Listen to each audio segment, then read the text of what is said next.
అపవాది మన జోలికి రాకుండా ఉండాలంటే, మన విశ్వాసానికి ఎటువంటి అడ్డంకులు లేకుండా ఉండాలంటే, మన దగ్గర ఉండవలసిన ఆయుధం ప్రేమ. ప్రేమ అనే విత్తనం అన్నిటికంటే గొప్పది. మీరు డబ్బుచ్చినా, సహాయం చేసినా, దేవుని వాక్యం బోధించినా, దానితో ప్రేమను జతచేస్తే ఆ విత్తనానికి తిరుగుండదు. 1. ప్రేమను అపవాది భరించలేడు. ప్రేమ అనే అంశాన్ని అపవాది అస్సలు తట్టుకోలేడు. మీరు ప్రేమగలవారైతే అపవాది మిమ్మల్ని ఇబ్బంది పెట్టలేడు. ప్రేమ వెలుగు వంటిది, అది చీకటిని నాశనం చేస్తుంది. మీరు ప్రేమించే వ్యక్తిగా మారితే అపవాది మీ దరిదాపుల్లోకి కూడా రాలేడు. 2. శతాధిపతి కథ, క్రియలతో కూడిన ప్రేమ. లూకా 7:1-10.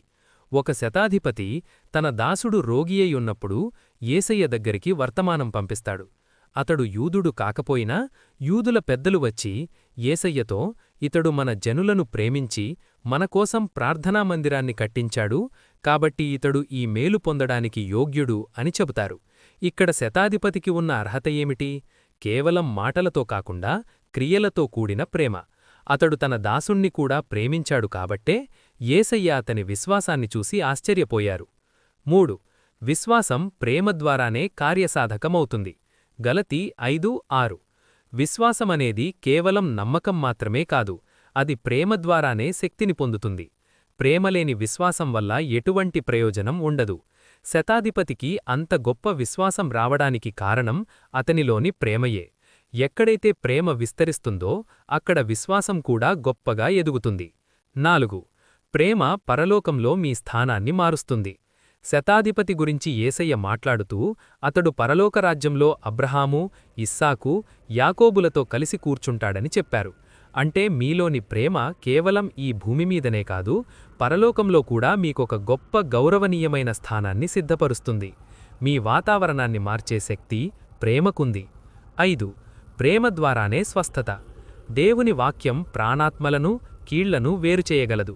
అలాగే మీ విశ్వాసానికి ప్రేమను తోడుచేస్తే అది మీ శరీరంలోని రోగాలను, బలహీనతలను మీ నుండి వేరుచేస్తుంది.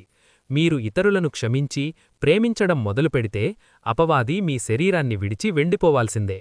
ద్వేషం ఉన్నచోట దేవుని శక్తి ప్రవహించదు. ఈరోజు ఒక తీర్మానం చేసుకోండి. మీ భార్యను, భర్తను, పిల్లలను, పొరుగువారిని మరియు మిమ్మల్ని ద్వేషించేవారిని కూడా ప్రేమించడం మొదలుపెట్టండి. ప్రేమ ఎక్కడ ఉంటుందో అక్కడ దేవుడు ప్రత్యక్షమవుతాడు. ఈరోజే మీ శత్రువులకు ఫోన్ చేసి క్షమాపణ చెప్పండి, లేదా వారిని క్షమించండి. మీ హృదయం ప్రేమతో నిండితే మీ ఆర్థిక ఇబ్బందులు, రోగాలు, అప్పుల బాధలు అన్నీ తొలగిపోతాయి.